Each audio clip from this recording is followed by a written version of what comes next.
Good morning, everybody, and welcome to The Art as Well. My guest this morning is an Irish woman, but she's living in the UK. She went to the National College of Art and Design, and when she left that, she soon after went to the UK to expand and explore her particular interest, which is in the area of botanical art. Um, Before we actually go into that, I want to make one mention for a thing because I think I'd like everyone if they were aware of it, and that is that this year we want to expand our definition of what we call an artist. Because there are loads of other people. They could be gardeners, which is kind of relevant to what we were talking about today, but they could be chefs, they could be artisan producers, designers, all sorts of people who, in my opinion, are most definitely artists, or at least those who really take their craft very seriously and excel at it and have a passion for it. So we are inviting people who don't fit, let's call it the traditional sense of an artist being a visual artist. So if you know of anybody, let us know about it, and we may well bring them on board. We already have a couple of people, by the way, who are into storytelling, design, artisan producers already. So it's going to be quite an interesting year, I think. But certainly not to the exclusion of our visual artists who are our mainstay. So without further ado, let's go over and meet our guest this morning and say hello to her. And it's Deborah Lambkin. Hi, Deborah, good good morning to you. How morning. are you? Good morning, everybody who's joined us. It's lovely to be here. You're very welcome. Where exactly are you?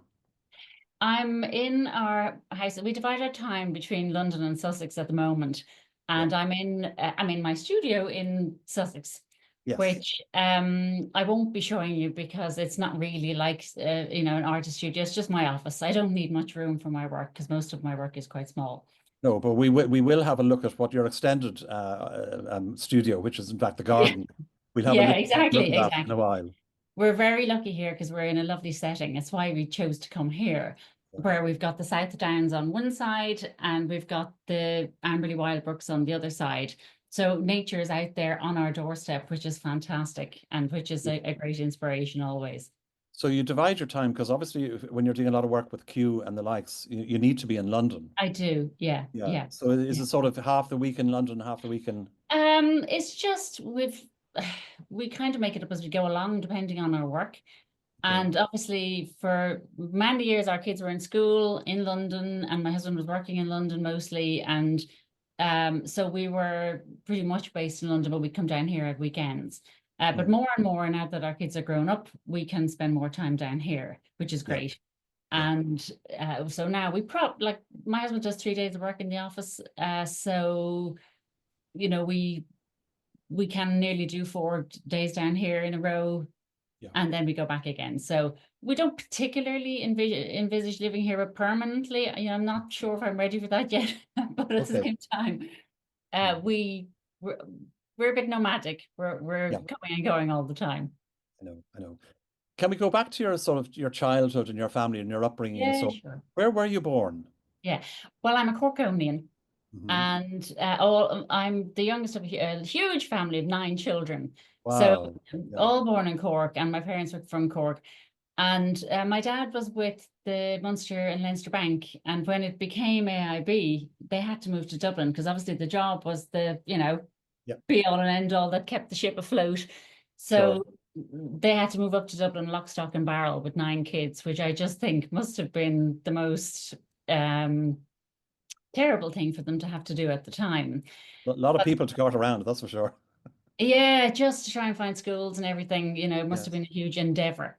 Mm. Anyway, they did it and settled in and lived happy ever after there, luckily. And so of all of them, I was only 3 months old at the time that we moved. So Mhm. the younger ones of us are Dubliners really, whereas the rest of them are probably, more proper Corkonians. But we've Sure. Yeah. always kept a link with the place. And we actually holiday, even, you know, I think I have holidayed in Cork possibly for every single year of my life. I might Have have missed you? maybe one year. Yeah, yeah. They kept a summer house down there, and we always were up and down, and all our families still go there, and we all it's kind of a hub for our family still. So Cork Interesting. has always been a part of our lives. Yeah. Well, I must single out one of your siblings. and that is your sister Fran. Yeah, And Fran Lampkin would be well known to a lot of Irish artists. She's a yeah, sculptor. yeah. And in fact, it was her who contacted me with a view to getting you on the show and highlighting your wonderful work. So I'm indebted to her for that. Yeah, that's very nice of Fran. And is she the only sibling that's involved in the arts? Yeah, she is. She, like me, did graphics originally and has worked in graphics all along, but just has always, had this intention that when she has more time to do her sculptures. Yeah, So more and more and more, she's doing her sculpture as well, which yeah, is it's really nice that I have her that's also in an artistic kind of job. indeed, indeed. And tell me, once you finished school, then you went straight to NCAD, did you? Yeah. Or was So, or was there talk about going into horticulture? well, I was always one of those kids who was always drawing. So, it was always in me, and my parents were very good to encourage it. And my dad was actually an amateur, kind of an artist in his spare time, especially when he was younger. And Yes. he used to do night classes in the Crawford School of Art. So, he had learned quite a bit and he was a good artist. But Mm, obviously, with his job and with 9 kids, there was no there wasn't much time, mm, let's say, which was yes. unfortunate for him to indulge in that. But I think had he had a different life, he would have been very good. Yeah. So, they always encouraged us. And then when it came to when I was in school, I just, was always kind of good at art. But the other thing I loved doing was gardening. And again, maybe I was just one of those odd kids who loved doing that sort of thing. But I Yes. loved being outside and I loved just we had an old greenhouse and my dad used to grow tomatoes and things, that was good. He wasn't a great gardener by any means. He was more about maintenance, but Yeah. it just, for some reason, it grabbed me. Mm, And I went and I was wanting to, well, I thought it would be horticulture, it would have been art. And the other thing I was always interested in was history. So maybe history of art. yes. And I kind of went in the three directions, but at the time, horticulture, it wasn't a degree, they did a diploma, I think. I mean, I don't know what the case is now. And I Yeah. wanted to do sort of a 4-year, degree in a university. So, and again, as I say, art, it was much of a muchness as to which I did because I liked all of them. So Yes. art was the one that worked out. I applied to NCAD and I had to do an interview and the way you get in those days, and I got in. And it was very hard to get in actually at the time. Was it? I remember being very proud of the fact that I got in because Yeah. I felt like it was a really difficult thing to do. So So presumably when you went there, you did sort of t learn all the various different disciplines. But yeah, was the botanical aspect always part of it, or did that what only come out in the uh, end? not really. What it was we did course studies, and course studies you do a little bit of everything. And we did lots of drawing. And I think you know, when my dad being my first teacher, he used to always say, draw what you see. Yeah. And then when I went to art college, I remember going into course studies and we were doing drawing. And I remember probably in my first week in one of our first classes, one of my teachers, and I can't remember who it was. I remember we had Joe Wilson, we had Mick O'Dea, um, there was a lady called Teresa. I can't quite remember the names of the other people, but whoever it was said to me, draw what you see. And I sort of laughed to myself because I thought, well, that's what my dad told me. Yes. Yes. And that the whole thing of observational drawing, I just liked doing it. And I always drew what I saw. So from then on, I've kind of been doing that ever since. Yeah. Yeah. So, that's one thing I definitely took from my college years. But then being very sensible, I decided I'd do graphics because I thought, well, that's the sensible thing to do because I can go and, actually maybe get a job. And in hindsight, I wonder would I have been better doing fine art or doing painting? And I don't remember at the time sort of even entertaining the idea because I thought how would you make a living being, I was very focused on trying to make a living and I don't know how I would have made a living or so I couldn't see a way forward doing fine art or, at the time there was a lot of video and um, it seemed very arty and like I wasn't arty like that. So it just didn't quite fit for me. So anyway, Yes. I did graphics and I enjoyed graphics, and I think I was well able to do it, but it Mm. wasn't particularly my passion. And there wasn't really a module or whatever for illustration. I don't remember there sort of Mm. being a focus on illustration at all, which again, I sort of always knew that was my strength. Yes. So in my final year, we had to choose a final year project, and I chose to do botanical art. And I did a series of plants, kind of wild Irish. I did a ivy and a elder and a hawthorn as part of that project. And Yes. it was the first time I'd ever kind of tried anything like that before. And I just, you know, it's funny how when I look back at the time, I think I was just muddling through really. But it was just my nature coming through that that's what I was interested in doing. So I produced this project. I also wrote my thesis on botanical art, on well, I took three botanical artists associated with Ireland: Mary Mm. Delaney, Wendy Walsh, and this lady called Catherine Plunkett. And so again, I studied a little bit about it. So I was learning about botanical art in general. Mhm. And then, the funny thing is it's almost like I didn't choose botanical art. Botanical art chose me. Yes. Yes. And I went out and I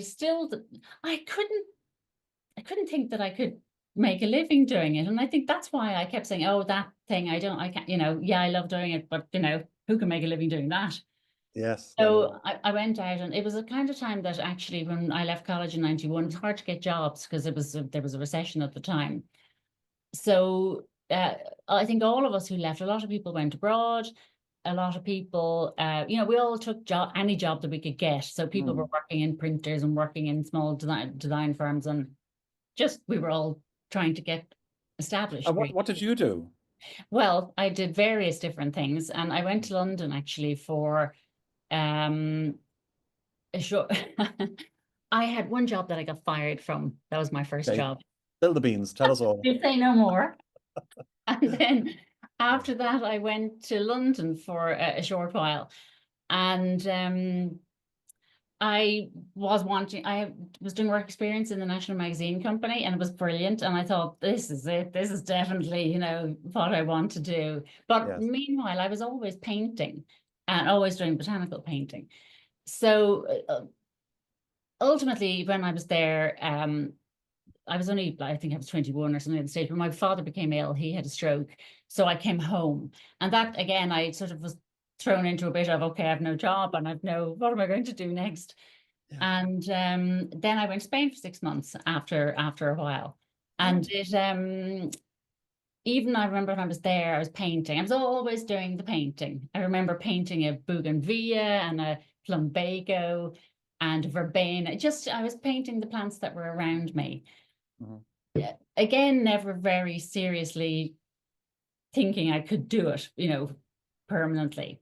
Sure. And actually, back when I was in college, we did do drawing blocks. I can't remember, was it just once or did we go a few times out to the Botanic Gardens drawing? So again, it was always part of what I was doing, regardless of what else I was doing in my life. And I got to the stage then, jumping forward, probably 1990, sort of 1998, where I was going to have an exhibition in the Botanic Gardens. I had been working with the Botanic Gardens on and off all those years. They kept Yeah. asking me to do, and they were so supportive and so good, and they'd commissioned me to do something. And for instance, they commissioned me to do an arbutus painting of one of their arbutus trees to Yes. commemorate their 1795 to 1995. Yes. Is that Yes. 200 years? 200. Yeah. Yeah. 200 years to commemorate their anniversary, their bicentenary. Yeah. So just little things like that just kept it ticking over and kept it there in my mind.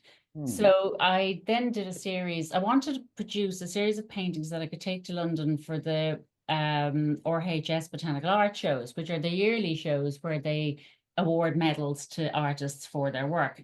And Hmm. at the time, it kind of was Wendy Walsh, who obviously was a big influence on me and who I had written my thesis on and who I met and who I knew and who was, I'm sorry, I'll just diverge for a second because I don't want to leave her out because of how important she was. I went to see her and, there could have been she could have closed the doors and said, you know, what is it, kind of ring fenced the career and been afraid of somebody else coming in and trying to do the same thing as her. Yes, yes, yes. But she never, she was the most generous and giving and kind person and was so helpful and gave me contacts. And she just, I couldn't, I can't say, you know, enough how kind she was and how nice she was. And ever since then, we maintained a correspondence, not a lot of correspondence, but just from time to time, I'd write to her and she'd write to me. And I have her letters and they are one of my treasures. Lovely. What a lovely Yeah, really nice. story. Yes, yes. Yeah. So anyway, where were we? Well, what brought you to London permanently? Because Oh you've yeah. always So had a then, yeah. portfolio together. Oh Yeah. yeah, sorry. So I was having an Yes. exhibition in Dublin and I Hmm. had to decide what am I going to do? Am I going to, I was working in design at the time. Am I going to keep working in design or am I going to just go for it? And Yeah. I thought I'm going to just go for it and be an illustrator. So then I started working freelance and you know there I did things like, you know, for design agencies, you know, the perfect strawberry for a pot of jam and the perfect orange for a pot of orange juice, you know, commercial Yes. work as well. And Hmm. then as well as doing my own paintings for exhibitions. So I had my first exhibition and that was wonderful. And meanwhile, I had also, through one of my college friends, actually met my husband. Hmm. So, and he was half Irish, half English, and Hmm. was living in London. So, being the more flexible person, it was easier for me to move over there. And also, it meant I was quite excited at the prospect of going over there and going to Kew Gardens and working, hopefully working in Kew Gardens. So a bit like I had done some work for the Botanical Gardens here. Everything you do leads to something else. Yes. Yes. And you know, over the years, I really find that's how it works. Were And you I, always very conscious of that I don't know if I that was back concept? then. Yeah. No. Okay. Yeah, I still Yeah. I say it to my husband still, if ever, you know, an interesting new job comes up, I always say to him, you never know what You it'll never lead know. to. Exactly. Yeah. Yeah. So, So when you got your portfolio together, uh, yeah, did you literally knock on the door in Kew Gardens and said, "Look, can I yes, show I you did. something?" Yeah. Well, what happened was I had Yeah. one job I had done for this magazine called Curtis's Botanical Magazine. Yes. It was to do with the That's the bicentennial. Bible, isn't it? One of the Bibles, anyway. It is, yeah. One of in Dublin for that bicentenary in Dublin in the Botanic Gardens, they also did a special. Curtis Botanical Magazine did a special edition to commemorate Glasnevin. Yeah. So I had an illustration in there. Wendy Walsh had an illustration in there. You know, they had Irish artists illustrations in that edition. So Yeah. I'm sort of it gave me one connection with Kew Gardens. Yes. Who that was the editor, Brian Matthews, who was the editor All right. Okay. of Yeah. Curtis's Botanical Magazine. So I was able to communicate with him and say, I'm coming over, I'm looking for work. Yeah. And I have done work for them ever since. And it's one of my favorite journals. Curtis's Botanical Magazine is the longest running botanical journal in the world. Yeah. And I've always doubted that, but I asked somebody who I thought would know recently, and he said, yes, it is. You know, allegedly, it is the oldest one. And the format is just a small book, but they have always commissioned uh, contemporary botanical illustrators to illustrate the articles. And I Yes. love it's quite in a readable format. They're not terribly scientific. I mean, they're scientific, but not so much so that the average person wouldn't understand. And you Yeah. always do a color plate and you do a black and white plate. And a black and white plate being the more diagnostic, scientific sort of illustration of the plant where you cut it up and you look at the details. Okay. So Yeah. it's just, it's been a format I've always really enjoyed working and doing. And then the subsequent editors of the magazine I've worked with. So you met your husband, you settled down in London, Yes. started to get jobs on a freelance basis, was it? Yeah. Yeah. Well, so then, as I say, I went to Kew, and when I went in, I forget what they call him, the curator or the person in charge of the herbarium, which is Yep. where all of that work takes place, was this guy called Phil Cribb. And I took my portfolio into Phil, and it was all paintings, or mostly paintings, and a few line drawings. So he Yeah. said, can you show me a few more line drawings, which I did. And he said, right, when can you start? And again, I mean, I still work with Phil, and you know, ever since this is just that's now 25 years ago. No, it's more than 25. It's 30 years ago. 30, yeah, yeah. And I've kept going. And now then obviously I had my two kids. So work definitely, it's the unfortunate thing. Well, it's not unfortunate. It's hard to have kids and have a career and Sure. keep them both going. I know, You yeah. know. So Requires a lot of dedication. yeah, it does. And it was hard in those early years.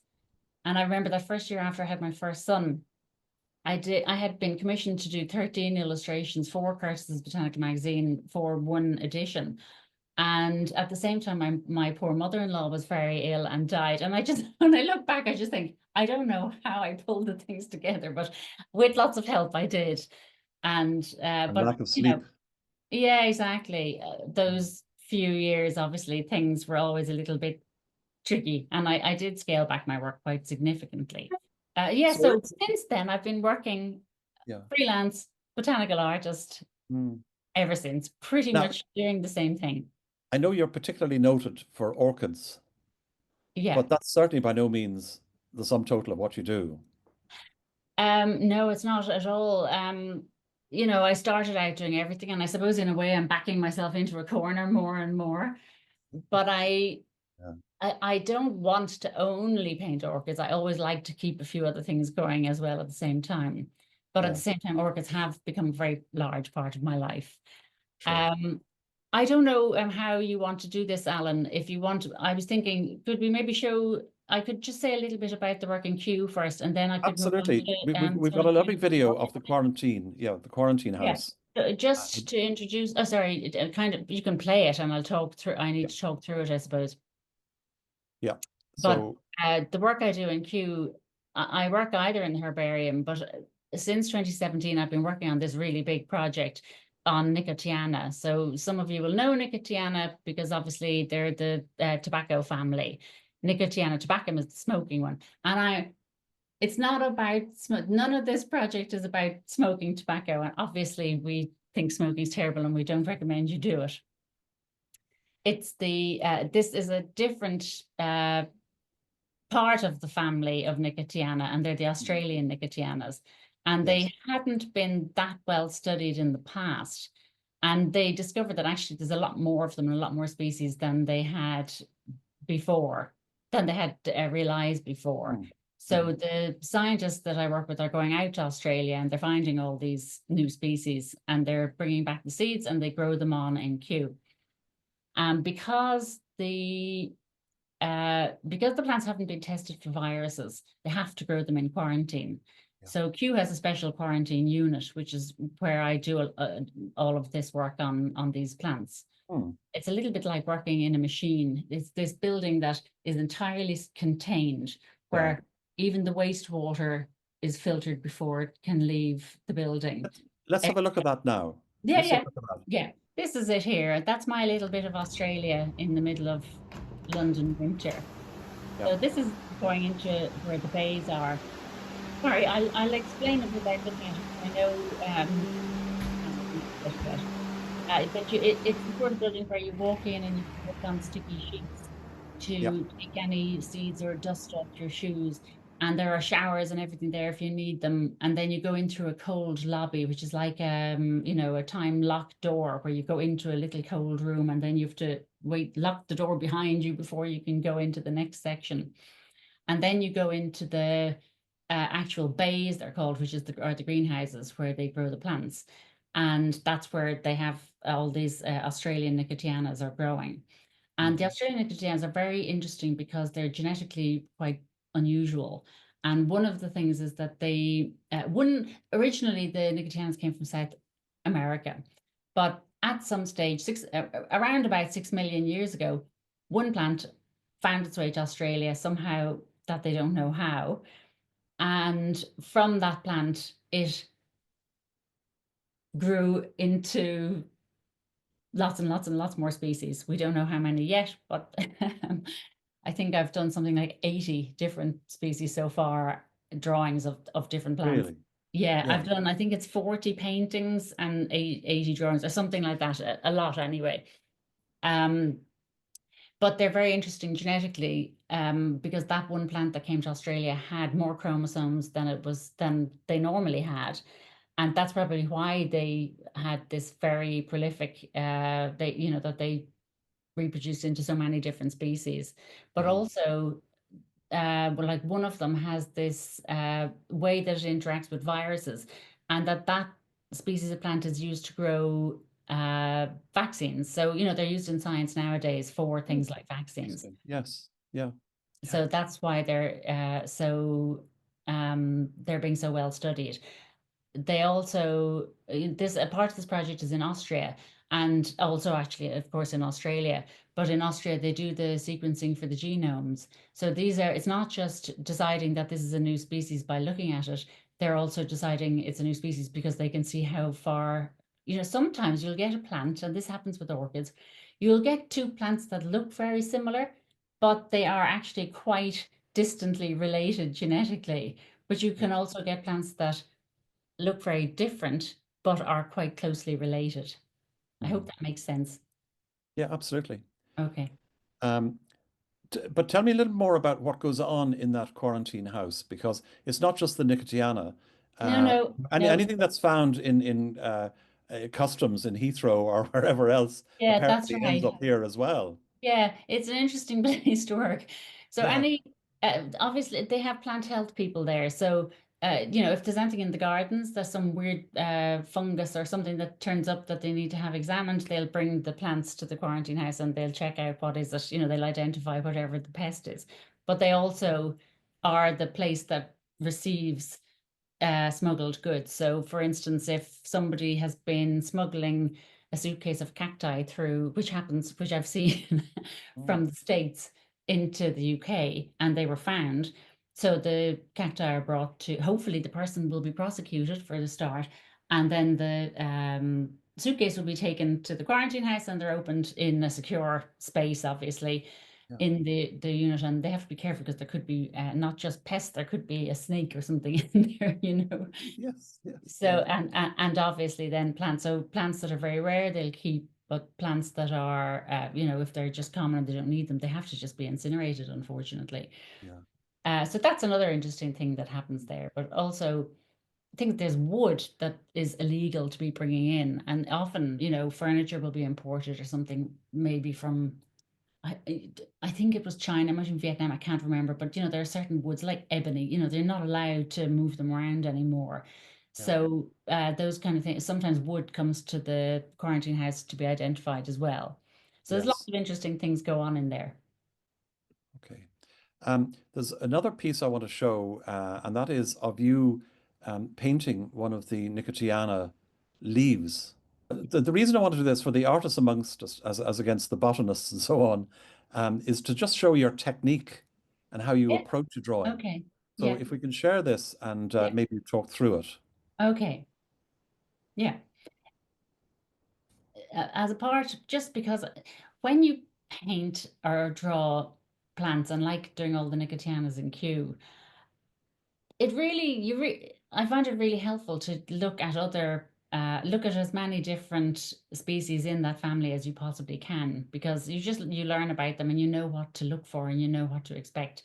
So I also grew, I think Alan actually has another video about it, but in my garden I grew my own Nicotianas, whatever sort of seeds I could get commercially.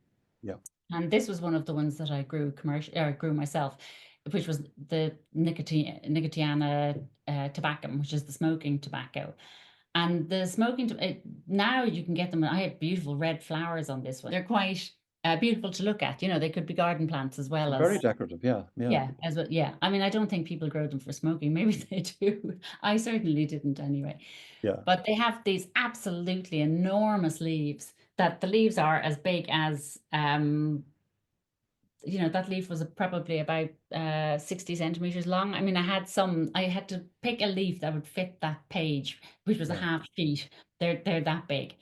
And I just thought it'd be fun to paint it, and to also, it's such an iconic thing, really, tobacco, the, the smoking tobacco. There's two smoking tobaccos. There's the rustica and the tabacum, but this was tabacum. So it's the same as the way I paint most things. I paint in watercolor, I paint in layers. You want to try and get that transparency, that I show colors through colors, and Hmm. but all the time building the leaf. Yes, yes, okay. I want to go back to another one, which is just to finish off in Kew Gardens. We have some slides that I'd like to show. Yeah, I Yeah. just wanted to, for the people who can see it, I wanted to be able to show what it was like in there. And there is something people often ask me, how can you paint so many orchids? Does it not get boring? Or how can you paint so many Nicotianas? Does it not get boring? And it, the short answer is I don't get bored with it. I think, I find it very interesting.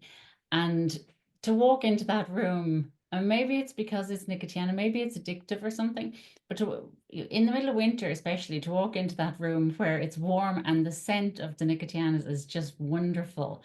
I'm Mm. working on a couple of plants at the moment that are from Polynesia, and they're these enormous plants that are about 2 meters tall, and they each have this head of flowers that's literally a ball of flower of these large Yes. trumpet-shaped white flowers, and the Mm. scent is just wonderful.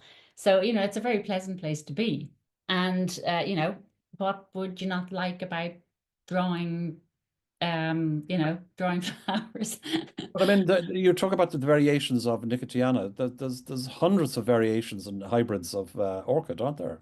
Yeah, there are 30,000 different species of orchids. Really? So yeah, so it's the second largest plant family. There's always this sort of vying between which is the biggest plant family because Yeah. I think Asteraceae is in the lead at the moment.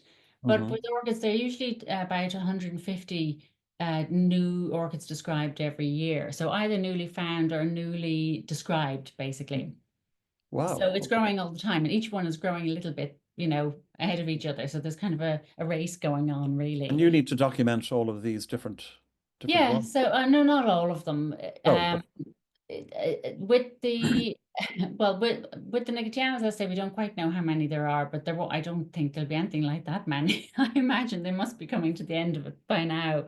yes. But with the orchids, they'll, when I talk about the RHS, I'll talk a little bit more Yeah, about what. too. Yeah, because we're But gonna kind of hone in on that in particular. yeah, But but just to show here, this is yeah. your very modest workspace. This is your studio. Well, you think it's modest, but it's it's probably a very expensive building, I would imagine. Oh, sure. This is where I do my painting, and it's in the lab, and it actually has this enormous big skylight. So while that room with the skylight looks quite dark, it's actually a nice bright space. It's a nice place to work. And I have a microscope as well at the back that I can use. So it's while everybody, I know you had other artists showing their studio, in a way, I'm a bit of a nomad. I'm always moving around. So that's where I work. And I also, in the bay where the plants are growing, I tend to do my drawing in there. And then I do the painting in the lab where it's dry because the You're place moving where the around. plants are growing is too moist for painting in there. It doesn't really work with the paper. What are we And looking at here, Deborah? I have to always do, obviously, everything. I've done so many. You have to be very careful not to get them mixed up. Mm. So every single plant that's in Kew has an accession number. So I always have to keep the accession number with every little piece of work I do relating to that plant. So when I always take photographs as well, as a sort of a record, and things like for the habit of the plant, how the plant grows. I Mm. very carefully take a photograph of the habit of the plant so that I Okay. can do an illustration later, showing the shape of the plant, showing how the branches grow. Mm. And obviously, with every single photograph I take, straight away I mark up, you know, 18177 or Sure. 21007C or whatever the number is that goes with it. I always have the number with it. Yeah. Most of the illustrations are for publication. Um, and a lot of them have been published in Curtis's Botanical magazine that I was talking about. But That's there right. are Yes. Hugh has lots of publications, so they go into various different ones. And also, there's one called Australian Systematic Botany that a lot of them have been published in as well. Okay. And this is the last slide we have here, which I think is your So work, this is it? comes more to about how I grow them all myself. Yes. Yeah. And because I'm a bit of a fanatical gardener, or should I say fanatical, I love gardening. I don't get as much time to garden as I would like, but Yeah, I do as much as I can. And there are times when my garden is really good and really neat, which is what you might see soon if you show that picture, yeah, Adam. yeah.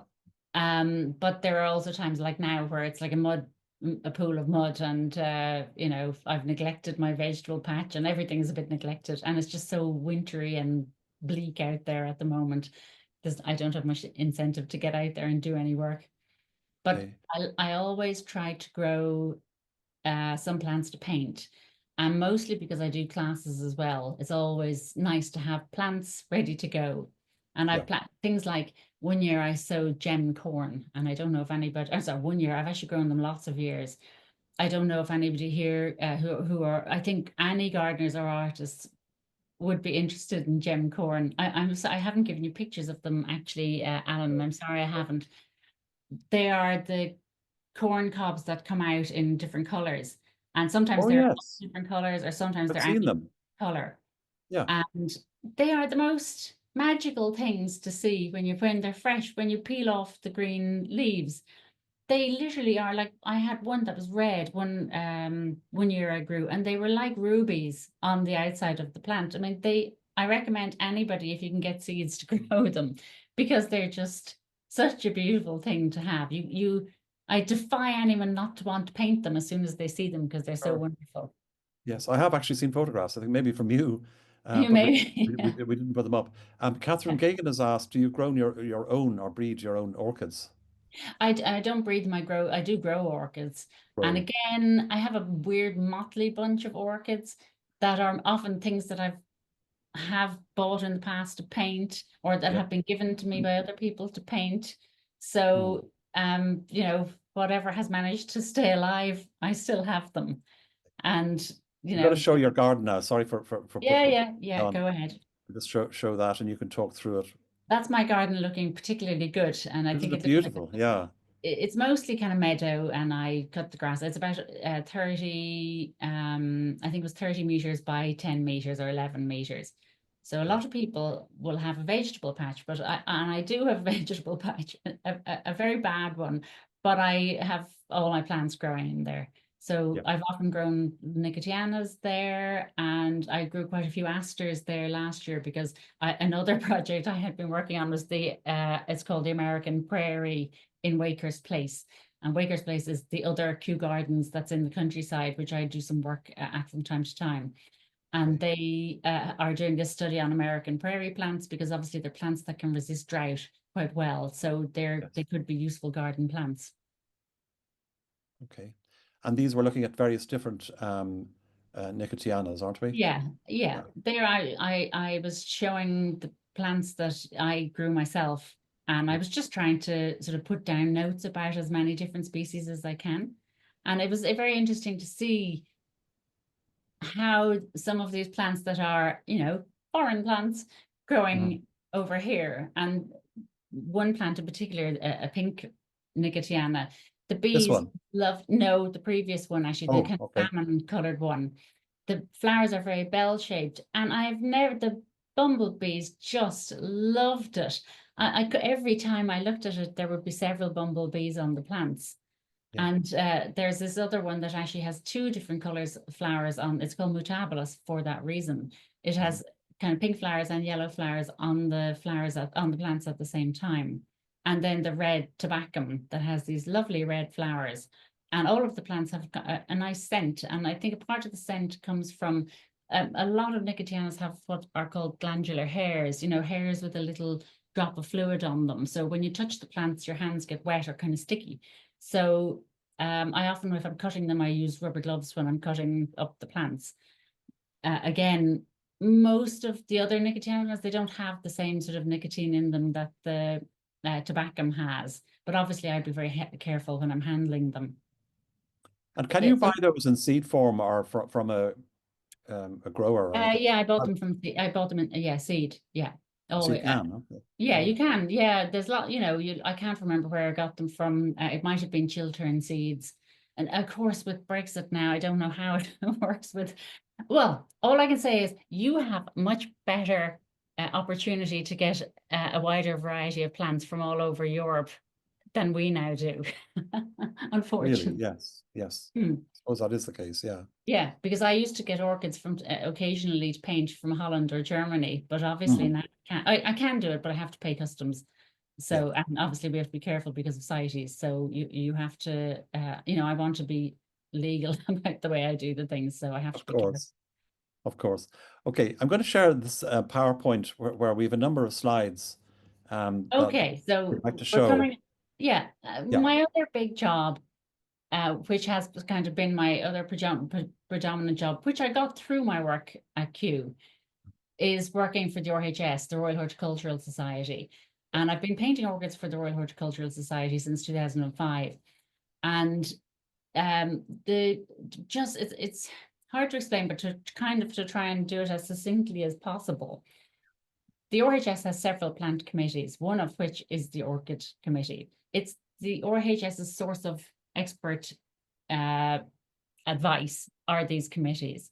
So the Orchid Committee, it's all the great and the good in the orchid world, made up from people like nursery people, academics, and the ones I admire the most always are the you know people who have jobs doing something else, but they have developed their knowledge so much that they have now become kind of, leading experts in their field in orchids.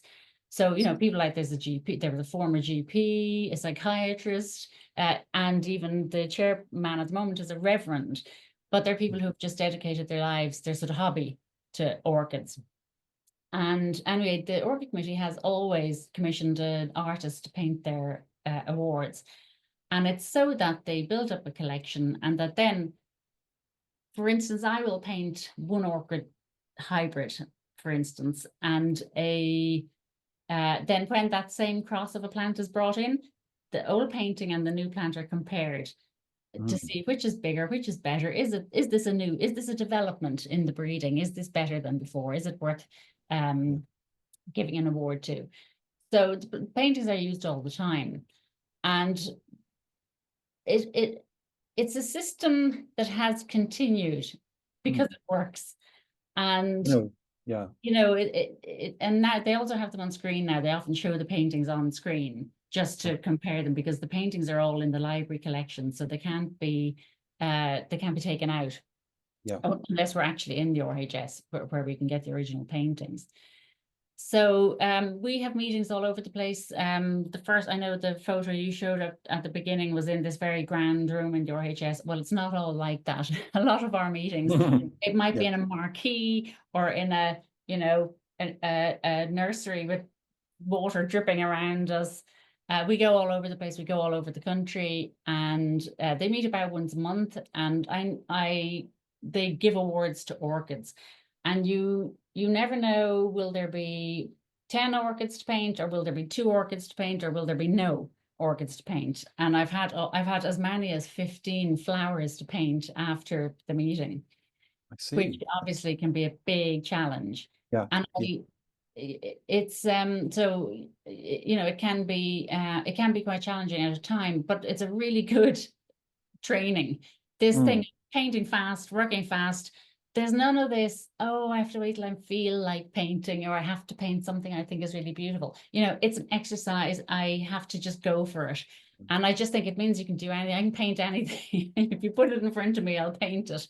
If it's a plant.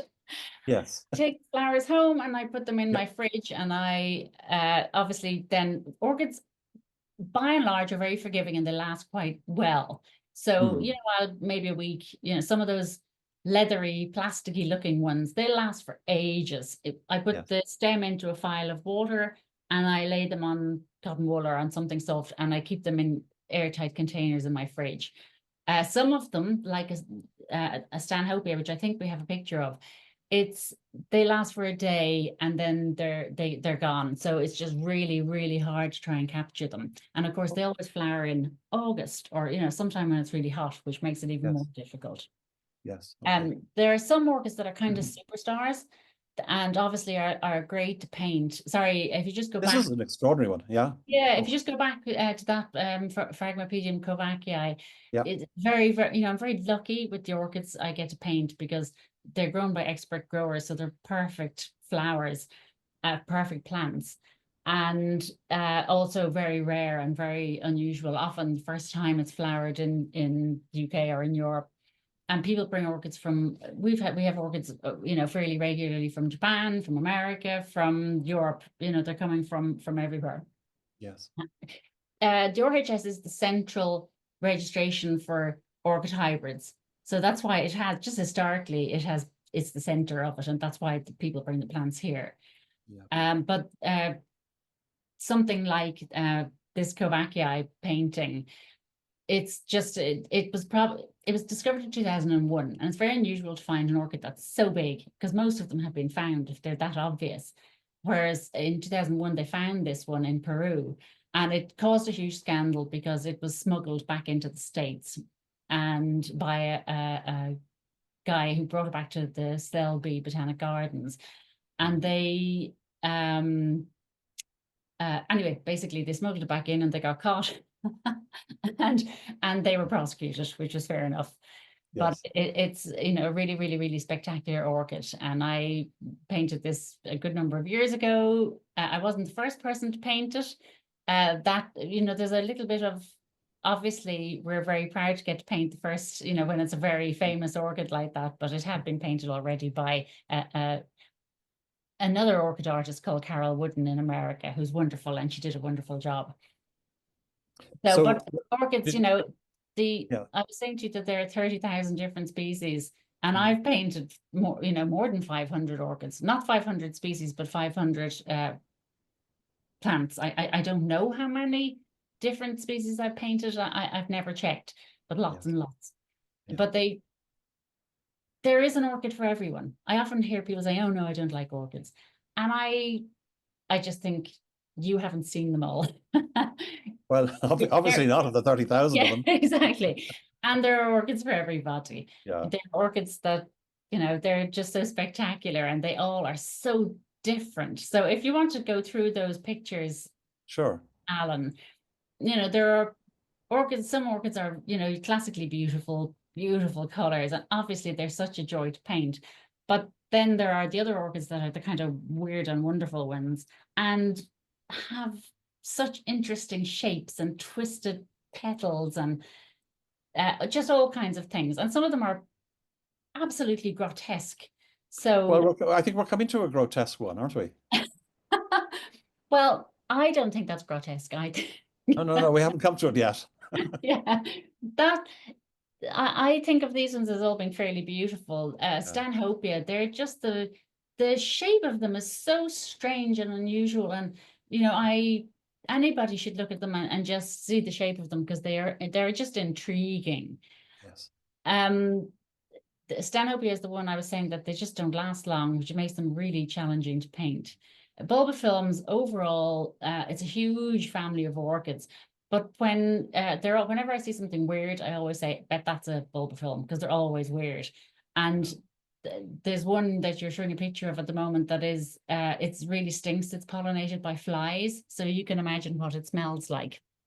It's disgusting. So I have that in my fridge and it's like, quick, paint that and move it on as quick as I can. Yeah. Yeah. So that's Um, what I would call a grotesque one. And yes. sometimes it's more than it's not just the flower that I paint, it's the whole plant.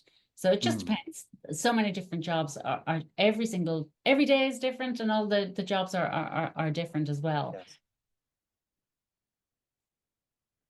And some of them are tiny. This is probably a new world opening up of orchids that I think there's a lot more interest in now, possibly because people's houses are smaller and everything, and they like having smaller ones. But that small orchids that will fit in your hand, the whole plant is so tiny. And the Deborah, why do you do the black and white illustration? See on the right hand side I'll there. tell you why. Because of the nature of the Orchid Committee, there are Yeah. people from all over, and they all have different you know, work for different journals or work for different Yeah. institutions. And I often, because of the connections that I have there, which I'm very lucky to have, I often get asked to do different illustrations for another publication of this orchid, because some orchid will be very special. So Yeah. I'll do, this was for Curtis Botanical magazine, actually. So if there's something that's very interesting, they're like, would you mind painting that as well? So I'll do my painting for the RHS, and I'll do a painting for Kew as well. And then for Kew, I might do this detailed diagnostic drawing where I take it apart and I show the parts of the flower as well. Yes. Yeah, exactly. Yeah. Um, Now this and is like, then, yeah, this has a story to it, actually. has it? Okay. Yeah. Gastrodia agnacellis was a drawing that I did a few years ago, probably, I think it was 2019. And it's a tiny little Madagascan orchid. And for the people who can see the picture, it was in spirit, which means in alcohol, in a tiny little jar. They hand you the little jar and they say, there you go, illustrate that. So obviously I have to look at it in the microscope or magnifying glasses, and I come up with the drawing. And it's a very unusual orchid in that it's what's called holomycotropic. Holomycotropic, I think was the word they used. Yeah. And it grows in the leaf litter in the bottom of the forest in Madagascar. And it has no green parts. It doesn't, it survives just on the kind of mycorrhizal fungi. It doesn't actually have any green leaves. So, and it's tiny and it's brown and it's very hard to find. So, but when it has been pollinated and when it produces its seed capsules, it grows up onto these big, tall stems.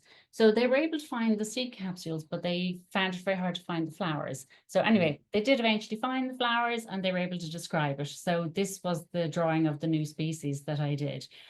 And that's my drawing. And I submitted that to the Margaret Flockton Award. And the Margaret Flockton Award it's a yearly exhibition in Australia in the Sydney Botanic Gardens. And it's a competition basically that scientific botanical artists put their work through. And they have a prize of 5,000 Australian dollars, which is very generous. And you know, there's a lot of people put their work in, because obviously it's a great accolade to win it. So I put this drawing in and I won. And it was wonderful Well because done. it came right at the beginning of the pandemic, when everyone was a bit like, oh my God, you know, we were all a bit scared, and we just locked down, and we were kind of not knowing what life was going to bring next. And I remember my kids were like, "Oh, that thing, you'll never win that." And I stayed up to hear because it was in Australia. I stayed up to hear the announcement as to who won, and I won, and I was so thrilled, of course. And I went in and woke my kids up at 2 o'clock in the morning to tell them. So, but it was that orchid got a lot of press when it was described, and it was described as the ugliest orchid in the world, which I Yes. thought was very cruel. And yes, it was a bit weird looking. Yeah. But one other thing before we move on that I have to tell you about that orchid. Yeah. The botanist who described it messaged me and he said, how would you feel about, we call it Gastrodia agnacellis. And the agnacellis refers to the petals that they said were lamb-like petals, but also that the kind of tuber is sort of furry, like lamb's wool. But he said mainly because agnacellis means little lamb, which he said is a pun on your name. So I in a see. very oblique way, I Yeah. say that's my orchid with my name That's, on it. So I'm very I'm proud of surprised that. you adopted that particular one, but there you are. Well, I just think it's funny that I have the ugliest orchid in the world named for me. I know, Yeah. yeah. Excellent. Okay, little Irene, tell me about this. A little bit just about painting and color, Yeah. because there are some colors that are really, really challenging, and it just, I think, are impossible to achieve in paint. Mm, And mm, this, I am showing a picture of that really blue electric pink that orchids often are. yeah. And I think it's funny because of the way light works. When I paint the painting and I see the orchid beside it, to me, it looks the exact same. In the picture, the painting actually is half finished. It's not fully, or the one that shows it beside the flower, the painting Yes. isn't finished there.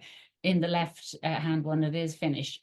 But I see the two together and I think it looks like they're the exact same. But when you put a camera on it, the color comes up completely differently. It's Does it? just Yeah. it's the way the light works with the paint and the flower. And I don't quite understand how the physics of it all works, but that's what happens. Yeah. But it's that blue color. I don't know. I have to use paints that are or mostly permanent. I use quinacridone magenta, Mhm. which I think isn't fully permanent, but it's pretty good. Yeah. And to try and get that pink color, I sort of end up doing that stippling where I'm using blues and I'm using violets, and I'm trying to build in the colors as much as I can, just because it's a really challenging color to get. Well, I want to show the video of you painting that particular orchid. Yeah, yeah, go for Sorry, it. not Yeah, that one, but another one. And yeah. it does get across exactly what you're talking about in terms of the treatment of blues and pinks and so Trying on. to build up the colors, yeah. Um, It's probably one of the most tricky ones to get. And the yeah. other one that's tricky, of So course, is always something like white is tricky. And it's part of that is because you can't do that many layers. It's almost like, there's nothing to hide behind because there are only one or two layers that you can do. And if it goes wrong, you just have to start again. how many Practice. colors do you use? Do you have a whole plethora of different colors? Um, I try to use as few as possible. I don't have, when I do teaching classes, I often am amazed at my students and how many paints they have because I've got so few and mine are also old because my paints last for years.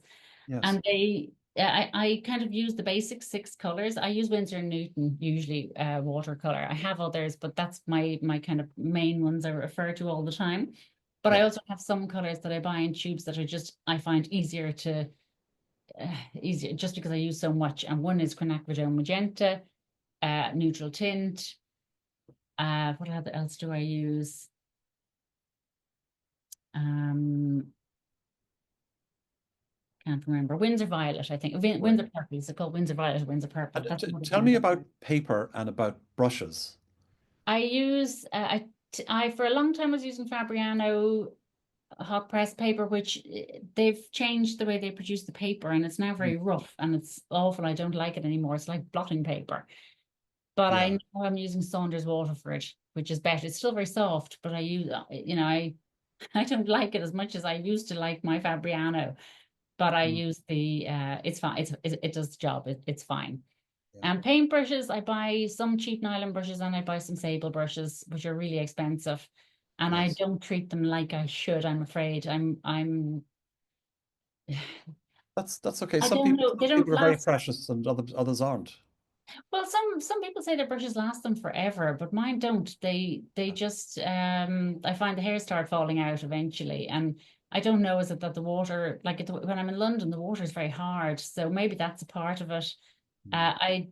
I do wash them, I keep them clean, and I manage them as best I can. But maybe I just use them so much. The little ones, the very fine ones, I find get worn out. The big Yeah. ones are fine; they last for quite a long time.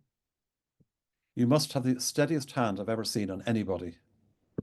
I I I mean, I don't know if I do, and I I'm think telling you, you I do. think the older I get, the worse it's getting.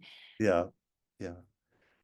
So I mean, these paints aren't anything special, if I'm allowed to say that. You know, the Winsor No, Newton are fairly standard, widely yeah, available. So it's not they're as if not. you're using Yeah, and maybe enormously I should expensive. be trying out some other things. You know, Yeah. I I have I've recently bought a set of Daniel Smith, and they do look like lovely paints. And I just haven't had a chance to sit down and have a try out of them. I need to dedicate a bit of time to just using them and trying them out because Yes. supposedly they've more intense pigment, or that they're kind of better paints. Yeah. I don't know if that's true or not. I'm sure some of the artists who are here listening will be the ones who know more about that than me. I'm very much a plant-based artist Mhm. where I'm you know, I'm guided by the plants. To me, the art materials are less important. Yeah. It's they're obviously important. I want them to perform as best, to their. I want good things that are professional and perform at the highest level. Yes. But I'm not about, I don't do sort of trials and trials and trials and testing out new papers and testing out new things. I just pretty much am using the same things all along. Okay. All right. I'll just mention some. I've allowed people unmute themselves, so if you want to ask a question, feel free to do so or make a comment. And just unmute yourself. You can do that, and then remute yourself, please, when you've finished. Before I come to you, just a couple of comments here. how long does it take you to do such detailed paintings I work as quite fast. Yvonne? Yeah, I tend to work quite quickly. Yeah. And probably, the simplest small white plain orchid might take 4 hours. But obviously, then the more hairy they are or the more patterned they are will take more time. I Yeah. don't get paid an awful lot for any of my work, So, unfortunately, but you work quickly. but I work quickly. Two ways of making money, aren't there? That's why I work quickly. Yeah. So, there is no orchid that I want me to take more than 2 days. A day is ideal. If I can Yes. get one orchid done in a day, I'm happy. When it comes to things like the pen and ink ones, they take longer. Yeah. And just because there's more gathering of information and putting things together. Sure. Okay. Catherine Gagan says, "Hi Deborah, what brand of brushes do you use? Now, you know you use Stables, but is there a Yeah, particular brand? yeah, there is. I use the Winsor and Newton Rosemary? Series 7 miniature brushes. All right. That's what I use for my fancy brush. I also have ones called Da Vinci, which are also sable brushes, and the cheap ones I buy are hold on, I have them here beside me. I'm just looking up to see what they are. Yeah. Oh, it's worn away. I can't see what it says. Oh, they're the Proline brushes, Okay. which I can't remember who made them. Don't worry. Yvonne says, Yeah. because botanical art is so specific, did you do an actual course in botanical drawing early on in your career? Once I went over to London and I spent 2 days with an artist called Annie Farrer. And Annie Farrer was a really well-known artist who did beautiful work. And I did some drawing with her. Hmm. So, but really, there weren't any courses that were just in botanical No. art, at least not that Okay. I ever discovered. Okay. So a All lot right. of it was just trial and error and, trying it out by myself. I think a Hmm. lot of us have learned like that we've just learned it Indeed. by ourselves. Yes, It's a very absolutely. solitary thing to do. So it is just by experience and practice where you learn things yourself. Okay. Catherine also asks, Deborah, have you painted any of our native Irish orchids? No. Ah, there you are. Why Well, not? I've painted a few, but they're probably they're native over here, but they're possibly native in Ireland as well. Hmm. I've painted can I think of what their names were? I've painted a butterfly orchid, and I've painted a man orchid, and I've painted a Jersey orchid, but I can't remember what that whether that's over here. I got it over in Jersey. Yeah. So, it's a huge gap in my repertoire, really, our native orchids. And I love them and I go looking for them every year, but I haven't actually drawn them. I'm too Okay. busy drawing the exotics. Sure. Okay. Marion says, fascinating insight into the world of botanical art. Is there a particular paper that you use, or does it depend on the particular subject? Yeah. Thanks very Um, much. for my pen and ink drawings, I use Bristol board. For Yeah. my paintings, I now am using Saunders Waterford hot pressed because hot pressed is flat. I use the heaviest weight I possibly can because I don't want to stretch it, mainly because it's a faff. Yeah. and It I'm not, warps. yeah, well, I'm not doing very watery work, Oh, I see. botanical art. Okay. It's a little bit wet at the beginning, but then it's mostly quite dry brush. Okay. So I don't want to have to stretch paper. Yeah. Maureen and Tom Finnegan, beautiful, delicate work. Tom has to leave. He'll watch the final version later. Um, Peggy McNulty says, absolutely beautiful work, very intricate work, and interesting interview. Okay, does anybody like to make a comment in person? I see David. Did you want to say something? I would like to say congratulations to Deborah. Um, I'm very fortunate to have some of your work in my little collection of orchid paintings. And I knew Wendy very well, and Susan Sex I know very well. So it's a world of painting that I absolutely adore and have done for years. I think it's the oldest form of art, if I'm not mistaken. It was back long before the Renaissance. And Okay. it originated with medicine, the development of plants into medicine, and the drawings of came out of that, and then it became painting. So is that right? I think that's right. That's right. I think you're right. It definitely came from the need to identify plants Yeah, for medicine or for yeah, food. Yeah, Yeah. I really think I've loads of books on botanical art. You haven't done one yet. I'm looking forward to a No. Deborah Lambkin book of flowers and You plants. know, I have had my work in lots of books, and the RHS have brought out some books. Like last year, Charlotte Brooks wrote a book. Charlotte Brooks wrote a book on the orchid paintings of the RHS, which has quite a lot of my work in it. But it's just because I'm so busy. I did Uh, get asked to do a book a year or so ago on kind of, how to of painting orchids. But I reckoned it would have been at least a full year's work. So I would have had to just stop doing everything else. And that's why I haven't done it. So I can't say I'll never do it, but just not at the moment. Gilly Taylor says, Deborah, your paintings are beautiful. Oh, You have thank you. wonderful talent and work hard at it. Wonderful storyteller too. Thanks, Julie. Alan, I don't know, maybe we've run out of time, but we haven't shown any trees, and I'd love to show. Yeah, Are absolutely. you are Yeah, you no, keeping? we'll do it. We'll do it. Yeah. Absolutely. Hang on a second, Okay. Matt. But Uh, yeah, happy to answer any questions anybody has. sure. Maybe while we're doing that, could I ask you, be the devil's advocate, and say why painting as against photography? So in other words, why doesn't Yeah. the RHS and the likes photograph all Yeah. these different species? And I know the Yeah. answer, but I'd love you to tell people Oh why. yeah. Well, I'll tell you for a start, they do photograph them, and Yeah. for all of the orchids, they're recorded in writing, they're recorded in photography, and they're recorded in paint. And there's something about taking a photograph that it just can't capture the detail in the way that an illustration can, especially when it comes down to identifying a species, because there are sometimes tiny things that are on a plant that are the specific thing that identify that species, that exact species, as opposed to another species in the same genus.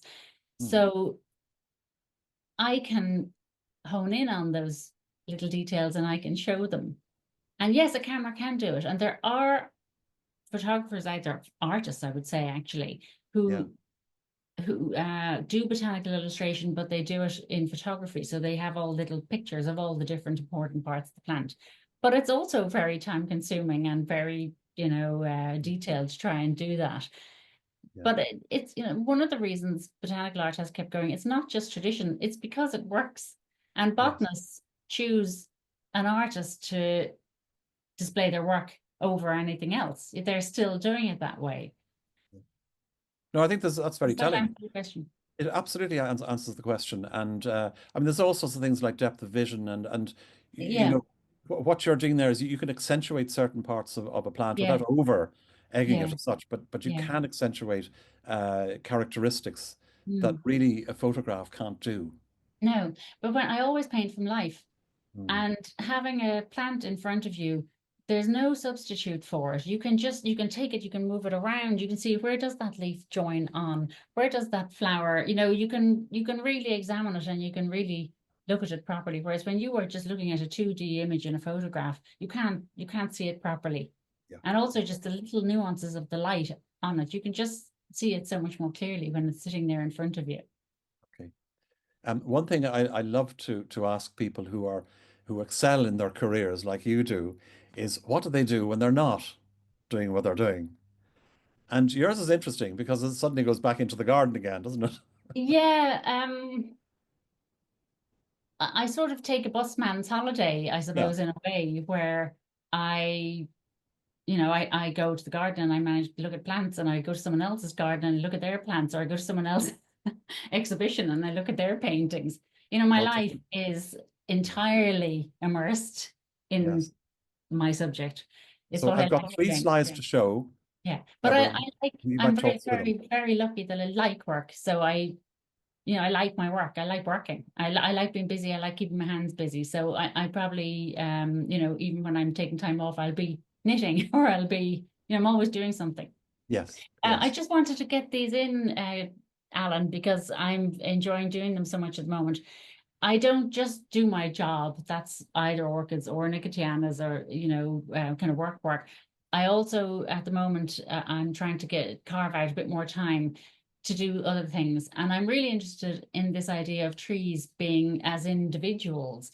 So trees being, I've been doing a series of, this started because I had a commission from, there's a Botanic Gardens in the Isle of Man, a new Botanic Gardens that will be opened in the Isle of Man coming soon.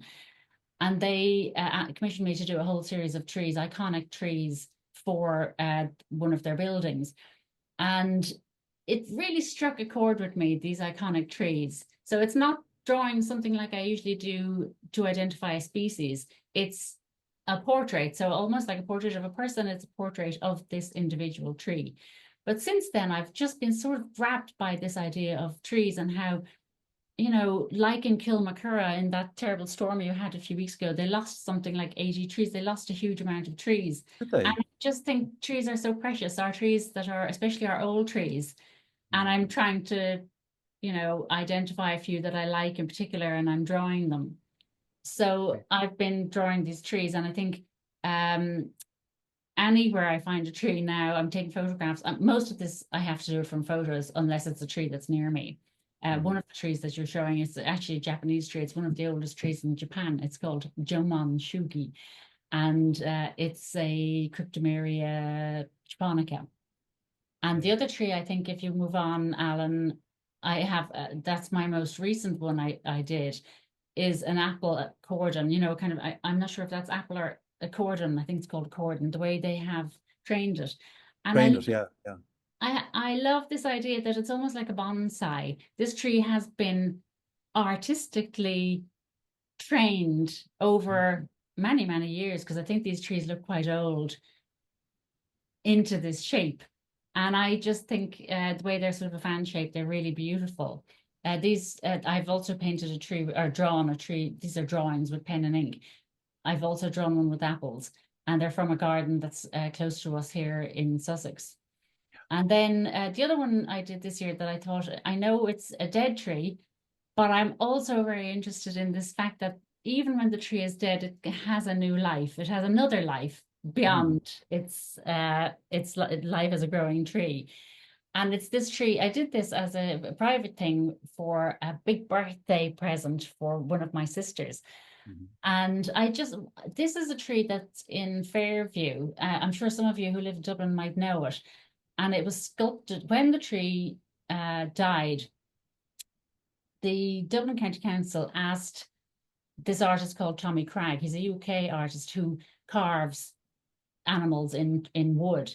Asked him to sculpt this tree. So I've always passing by, and I'm always intrigued by it. So I decided I'd draw it. And there is this, I thought, a strange thing of drawing a piece of art that belongs to somebody else, which I felt slightly uncomfortable with. So I contacted Tommy Cragg, and I said, Tommy, I want to draw your tree. How do you feel about that? Is that okay? And he was very generous and very kind. And I said, go ahead and do whatever you like with it. So I did the drawing of the tree, and I actually opened it out very slightly to make it a bit wider to try and get as many of the animals in there as I can. And there's something lovely about when you draw any plant I've drawn or any tree I've drawn, every time I pass by that tree now when I'm in Dublin, I have a personal relationship with it. It's my friend. I sort of wave at it as I go past. Yes, So I yes. just wanted to show you that, to show that I do sometimes do something slightly different as well. Absolutely. Just another comment from Dennis Kelly. Have there been any style changes in how you illustrate in the last or in the 30 years of your practice? Yes, You know, definitely. And when I look back at my old work, of course, I'm like, oh, you know, I think it's not, I would do it differently now. I would think I would do it better now. And okay. there things like the trees that I've done, they're all more stylized, definitely more they're not the way I would do a botanical painting, let's say. I'm definitely a bit freer and a bit more relaxed, I suppose, doing them. Finally, can I ask you what's next for Deborah Lambkin? Have you any Um, particular projects coming oh, up? well, Looking very forward to? excitingly, very, very close to very soon in February, I'm going off to Madagascar. And it's the first time I've ever gone on well, not the first time I've ever gone on a plant expedition, but definitely as challenging as this and as far away and as exotic. And I've been very lucky that the Society of Botanical Artists, the English Society of Botanical Artists over here, have awarded me a grant, which will cover some of my costs, which is fantastic because it Wonderful. just helps. And it will be expensive, and I will be trying to recoup some of the costs through the work that I do. And it's what I'm kind of working on at the moment. Mentally, I'm swatting up on the orchids because I'm going with the orchid experts, and we're going there to find orchids and to see them growing in the wild and hopefully to draw them. And they will be looking for new species as well. So hopefully we'll see a few, but it will be challenging because it's cyclone season, it's rainy season, and leech season, which worries me slightly. Dear. But yeah, but you know, as a botanical artist, it's kind of what I always envision myself doing. But obviously with family and all of those things going on, I haven't quite got to it. But now I'm off, and this is my first trip, and maybe it'll be the first of many, I hope. Fantastic. Well, we all look forward to seeing what transpires from that Yeah, trip. well, it's an adventure. Yeah, absolutely. Yeah, yeah. Deborah, it's been an absolute pleasure talking to you. Thank you so much for sharing all the work and experience that you've had over the years. Your work is tremendous. It's an absolute Thank you so inspiration to much. everybody. Thank And you so continued much. success with it. Thank you so much. It's really been fun. Not at all. So listen, back to everyone else. Thank you all for watching from near and far. I hope you enjoyed it as much as we did. And next week we go over to the States. Our guest interviewer, Colleen Blackard, will be interviewing a guest of hers. So I'm looking forward to hearing that. That'll be next Saturday. So thanks all again, and see you soon. Bye bye now.